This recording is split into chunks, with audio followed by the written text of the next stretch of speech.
Shabbat Shalom. A friend told me about her New Year's tradition. She goes to Barnes & Noble and obsesses over what kind of date book to buy for the new year. How much space will she need for each day? Should it show the whole week on a page or just a month? While on the surface, this ritual hardly seems significant enough to mention. It actually brings up an interesting point. How do we envision our year ahead? How do we prioritize our time? How do we experience time? Judaism is greatly concerned with how we spend our days, so much so that there is a day every week built in just to look back and reflect on this, Shabbat. And of course, we go through our most intense reflection and self-examination through Rosh Hashanah and Yom Kippur as we prepare ourselves to enter a new year. But did you know that Jewish tradition teaches us that we have 4 New Years? Though we no longer celebrate them as such, in the Mishnah, we read about 4 new beginnings of the year. One, of course, is our religious new year of Rosh Hashanah. Another 2 are related to agricultural cycles.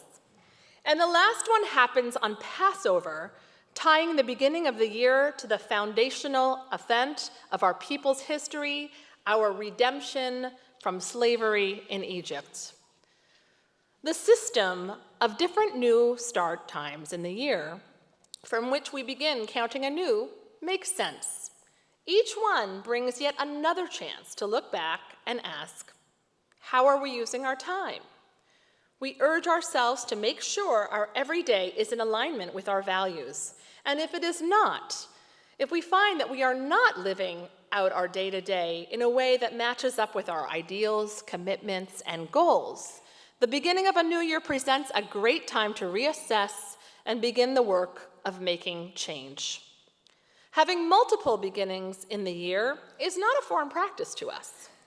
We have new fiscal years in which we ask, how do we do in our financial goals? And new school years in which we assess our success with our studies.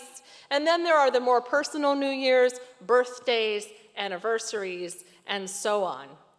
New cycles carry the potential for positive change.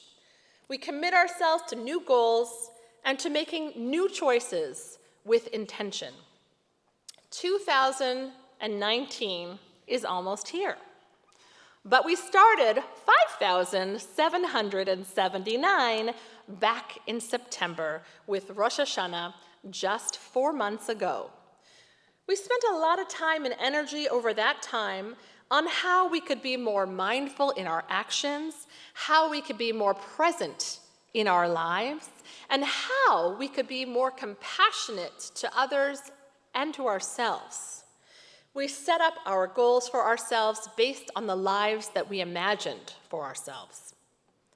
Has it turned out the way we expected? Were we successful in reaching our goals? Have we focused on being better within the expected routines? Or maybe the grind of daily living has prevented us from remembering what we meant to do or how we wanted to improve altogether. Or perhaps we have been faced with life circumstances over the last 4 months that we never could have imagined.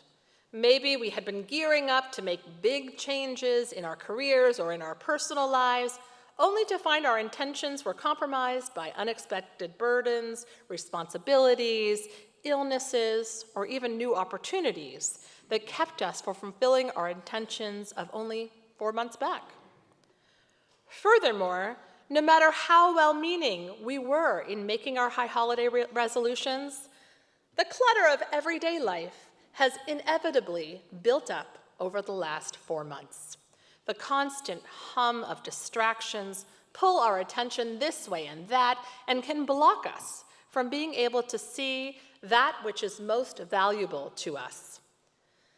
One way to stay on track or adjust our course is through the practice of observing Shabbat.